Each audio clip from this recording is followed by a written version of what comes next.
So welcome back to our next lesson on the Scarlet Letter. We're going to dive right in. We've already had Sinners in the Hands of an Angry God, and we've talked about Puritan law and character, so everyone should be well versed with how the Puritans were, and you can see how their church services were. And hopefully you have read up to about up to through chapter 4, which is around page 70-ish in the book. So what I want to do first is I want to talk about each one of those chapters just in brief, and then we're going to go over your common lit reading, which is Poisoned Tree. Okay, so in chapter 1, first of all, there's something called the Custom House. And I should have told you, hopefully, you didn't read the Custom House, because you didn't need to read the Custom House. I apologize. But it's its introduction. So I told you chapters 1 through 4. So hopefully you didn't waste your time reading the Custom House. The Custom House is just kind of like a little frame tale. It sets it up like this guy found this diary of this woman, and he's telling the story now. You're probably mad at me if you read the Custom House, because you didn't have to. But if you did, all the more power to you. So we're just supposed to start here on chapter 1, which starts on page 45. And basically here, this is how it starts. It's kind of like a brief history of the colony. And it talks about how the Puritans had all these awesome, great ideas, but one of the very first things they did was build a cemetery and a jail. That they were realistic, even though they wanted all this, city on a hill, perfect stuff to happen. And there's a rose bush outside of the jail, and it's kind of like an oasis in a desert, if you will. The rose is supposed to symbolize of nature's kindness, the earth's kindness for the condemned, even. You know what I mean? How the Puritans may have this harsh outlook, but there's something higher that sees, like, even in condemned people, there's like a sweet moral blossom, some relief in the face of unrelenting sorrow, basically, and gloom. Because Hester, the main character, she's in this jail, and she's giving birth in this jail, and the baby's like a month old, so she's been in there for a while, and that's it. Chapter 1 is short, and on with chapter 2, what happens is it opens up. There's a crowd there. Hester comes out. We see her for the first time. She's got a baby with her. She comes through the prison door. Then she goes to the scaffold. A scaffold is like a raised platform that overlooks the town. Here she's to be publicly condemned, and it's they have the Scarlet A on her, which she stitched, by the way. She embroidered the A as well, which stands for adultery.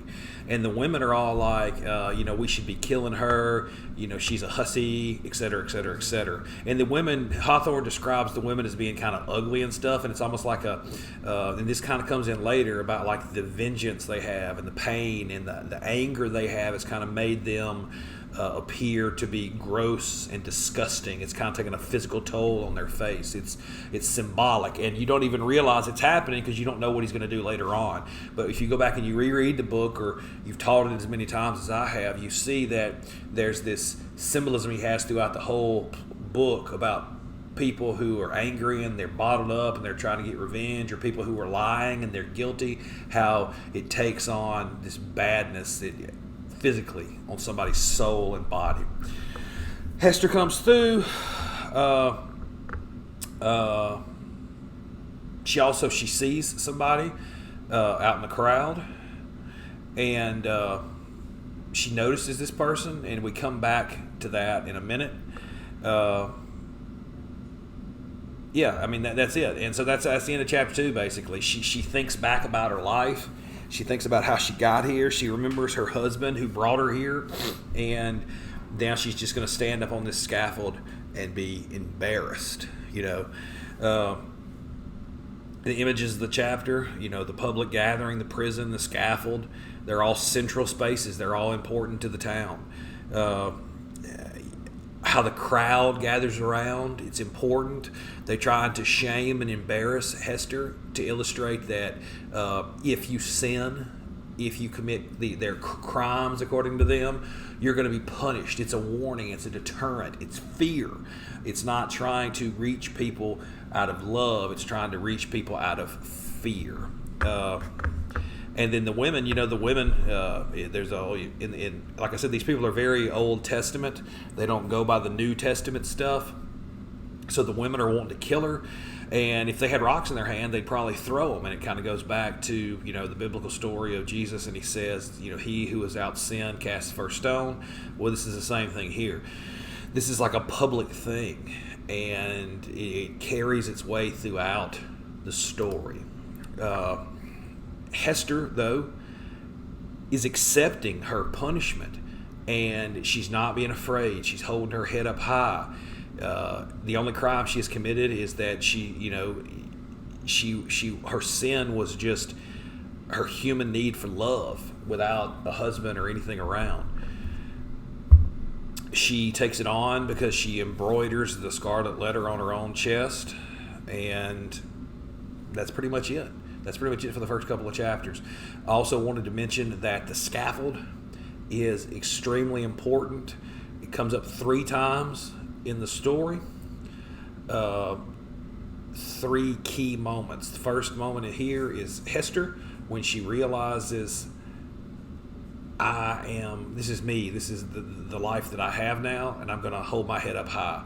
I'm going to accept it, and I'm not going to bow down to anyone, period. She takes on the burden. She takes on whatever consequences have come from her actions. She doesn't turn and try to run. All right, give me a break. We're going to do chapters 3 and 4 next. All right, in chapters 3 and 4, this is where we kind of start into the detective story of it. The detective story of trying to find out who the father of the baby is, which plays on through almost the majority of the book. Hester, all of a sudden, very coincidentally, you know what I mean? Like if this happened now, we'd be like, what? Whatever. All of a sudden, her husband, who we haven't seen forever, she hasn't seen for years, he just happens to show up at the exact moment when Hester's on trial, or on the public shaming scaffold. Convenient, but whatever. So anyway, Hester, she's up there, and the preachers and the town leaders, remember I said this was a theocracy. It's theocracy, so the preachers are in charge of the town. There's this one dude, he's like the preacher for the town, and there are these other people, Bellingham is his name, and they're like from around the area. But this guy Arthur Dimsdale, he is the preacher for the town. And seeing as how Dimsdale is Hester's pastor, they say, strive to her, get her to tell us the name of the father. See, they really don't, from their actions, want to save anybody's soul. They're interested in finding out who the father is, because the father has created this child as well. And so even if the father isn't married or whatever, he's still having a relationship, premarital sex, and having a child born out of wedlock. And this is a big no-no. This is a big, big no-no. And so the preachers are all like, tell us who the father is. And Dimsdale's like, striving whether he's nice, he's compassionate, but he's like, why don't you tell us who the father is? Maybe the father is too afraid to come forward, and you need to tell us who the father is. And Hester's like, no. If the father wants to come forward, so be it. But I'm not going to take that burden on me to ruin somebody else's life. If the father isn't a man enough to come forward himself and stand up here with me next to our child, that's on him.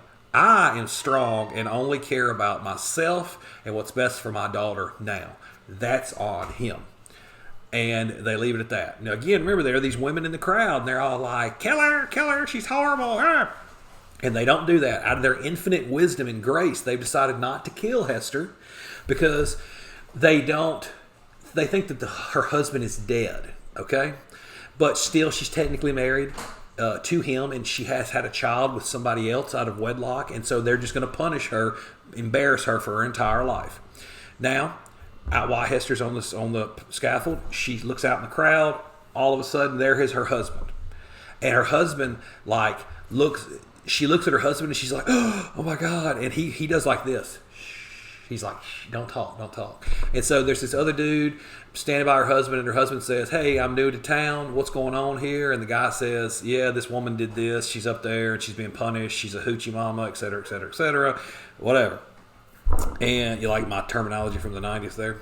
And anyway, so he explains to the man that I was held captive by by Indians, and I'm just now getting released. And that's, and that's the story. That's how we know that the reason why he wasn't dead, but he had been captured. All right. And the only reason why they were separated, you may ask, well, why were they separated? Why didn't they come to America together? Well, the reason why they didn't, well, no, it wasn't America, but the colonies. Why they didn't come was because he married her and sent her on ahead and to set up the house, and he came later, and then he ended up getting captured by Indians, Native Americans. And that's that. She goes down off the stage. She's been publicly berated. She still has to serve some more prison time, and she feels bad, and she's sick, and she's freaking out a little bit now because she doesn't have anybody around, and they're worried about her fixing to die or something like that, and the baby's upset too, and all of a sudden, here comes her husband. It's revealed that his name is Chillingworth, Roger Chillingworth, and she's afraid at first. And then he says, "Don't worry, I'm not here to hurt you. I sort of understand.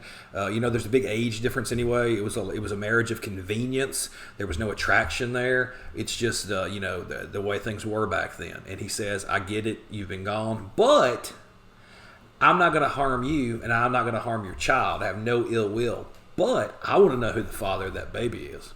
And Hester's like, "No, I'm not going to tell you that." And he's like, "Oh, well, I will find out." And it kind of sets it up.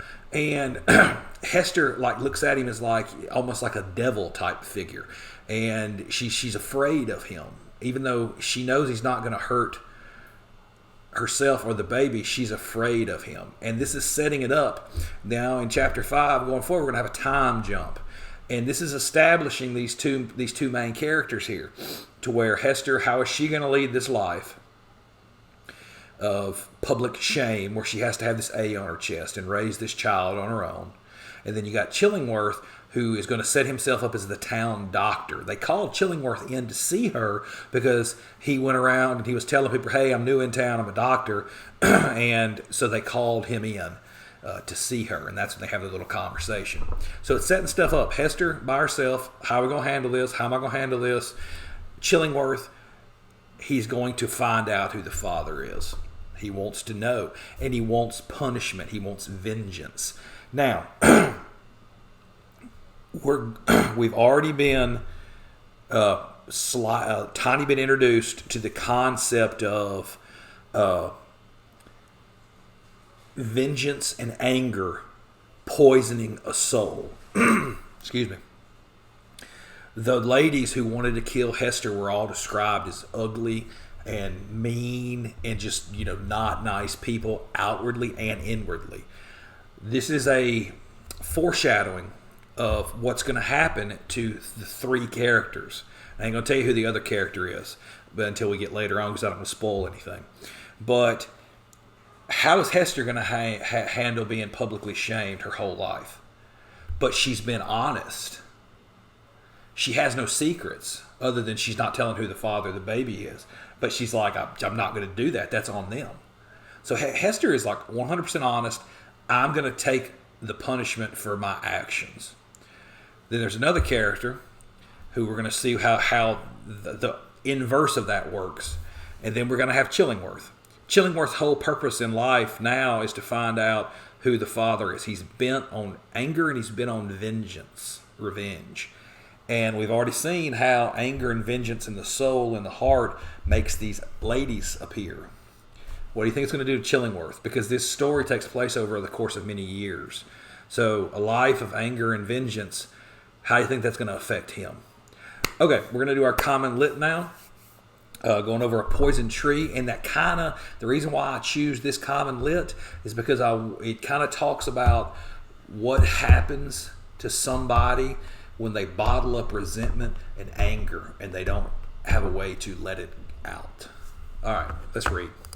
Tree, and the reason why I picked this supplemental material after we read the first four chapters of the book, well, the reason why it's after the first four chapters is because that's a good stopping point. It's kind of like we've established characters, we've established motivations of Hester and Roger Chillingworth, and we're going to jump forward now. So this is a good time to do this. All right, so this is written by William Blake, who is an English poet during the British Romantic Literary, who wrote extensively about God, nature, and the beauty of human imagination. It says, as you read, take notes on Blake's use of symbolism throughout the poem. Well, the reason why I picked this is because I want you to, this poem is about revenge and hate and the toll it takes on a person, both physically and emotionally. And I want you to contrast this with what we've already discussed about Roger Chillingworth, okay? I was angry with my friend. I told my wrath did end. I was angry with my foe. I told it not. My wrath did grow. And I watered it in fears, night and morning with my tears, and I sunned it with smiles, and with soft, deceitful wiles. And it grew both day and night, till it bore an apple bright, and my foe beheld it shine, and he knew that it was mine, and into my garden stole, when the night had veiled the pole. In the morning glad I see my foe outstretched beneath me. And you're thinking, Mr. Beavers, what does this poison tree and a dude eating a poison apple have to do with the Scarlet Letter? Poetry is, for the most part, subjective. It's kind of like song lyrics, or how people can take different ideas from a book. It's called ambiguity. It's supposed to be ambiguous. Ambiguous means it's kind of open to reader interpretation, viewer interpretation. So right here, this is talking about basically somebody who is angry, but they don't deal with it. They just let it fester and grow, and they don't explain their feelings, and they don't come to some kind of like the old saying, forgive and forget. You may forgive, but you won't forget. Anger in the heart poisons the soul, etc. You hold a grudge against somebody. A lot of times people that you hold a grudge against have no idea that you're mad at them. And even if they do know, they probably don't care like you do. And the only person you're hurting is yourself. All right, so let's move on down here. Oh, and then also right here, my foe outstretched beneath the tree. It's kind of talking about if you don't release your anger, then it can erupt and blow like violence. It's no different than going back to what we talked about with sinners in the hands of an angry God. And it was complete and total. The imagery over and over and over again was about how God was angry, and the angrier God got, the more forceful his anger got, and the more he wanted to do harm. And it said God's anger is like the waters behind the dam, and it's growing stronger and stronger and stronger until the dam breaks, and then it's going to cause catastrophe. Well, right here, my foe outstretched beneath the tree, bottled up. The person who's angry may end up doing something that will result in violence and cause harm to not only themselves but to other people. All right. Number one, which of the following best describes a major theme of the poem? The answer is C. Bottling up one's feelings leads to resentment and even violence. So we just talked about that last part especially. Number two, the answer is B. Which of the following quotes best supports the answer? I was angry with my foe. I told it not. My wrath did grow.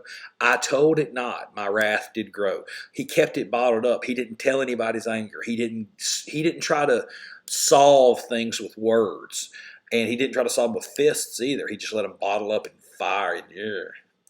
Number three, how did the speaker's actions in the first stanza provoke action in the poem? The answer is C. The speaker does not express their anger to their foe, and because of this, their anger worsens until it eventually grows into a poisonous tree. Mr. Beavers, what do you mean a poisonous tree? It's all metaphorical, y'all. It's all metaphorical. Number four, the answer is D. What impact does the figurative language in lines 5-8 have on the poem's meaning? The speaker tends to their wrath like a plant, and that later produces a poison fruit, implying that anger can feel satisfying but is toxic to let grow. We may feel like that we may feed on the anger. That's the entire point of Star Wars, man. Darth Vader, the dark side, give yourself, only your hatred can destroy me. It's powerful, man. People can use anger and hate as a huge motivator, but it takes a toll on your soul. All right, number 5, how does the conclusion of the poem impact the poem's themes, like I talked about? Relating back to sinners in the hands of an angry God, the build-up, the power that it has, and what ends up happening. Consequence of hatred can harm you, someone else, can lead to resentment and violence, period. These down here are your own personal choices. Why do you think the speaker tells their friend that they are angry with them but does not tell their enemy? Because that's just like you tell somebody that you're mad at somebody else. You don't tell the person. That's just human nature. That's probably what happens to y'all all the time, talking bad about somebody behind their back. Consider the consequences of the speaker's actions. What is Blake trying to convey about anger and emotion? What could have prevented or changed the conclusion of the poem? He's trying to say that if you don't get your words out, you're going to continue to build resentment. You could turn it into something bad. What could have prevented it or changed? Just talking to somebody, dealing with it constructively. In the context of the poem, is revenge ever justified? If so, when? I'm not going to say yes or no on that. That's your personal opinion. Our first 4 chapters down, and we talked about this laying out one of several central themes here throughout the course of the novel, and how does vengeance and anger and unspoken anger and wanting of revenge poison a soul. That's something we have to watch in the character of Chillingworth as we move forward. All right, tomorrow we're going to read a poem by Emily Dickinson, and you need to have read through chapter 8. If you don't have access to a text, you can get it free on the internet. If you want to listen to the audiobook, I've posted YouTube links to an audio version, and again, you don't even have to read it to do the supplemental materials. So don't say I can't do this to your parents simply because you don't have the book. You can do it without the materials. All right, at least through chapter 8 tomorrow. Until I see you again, great day to be a warrior.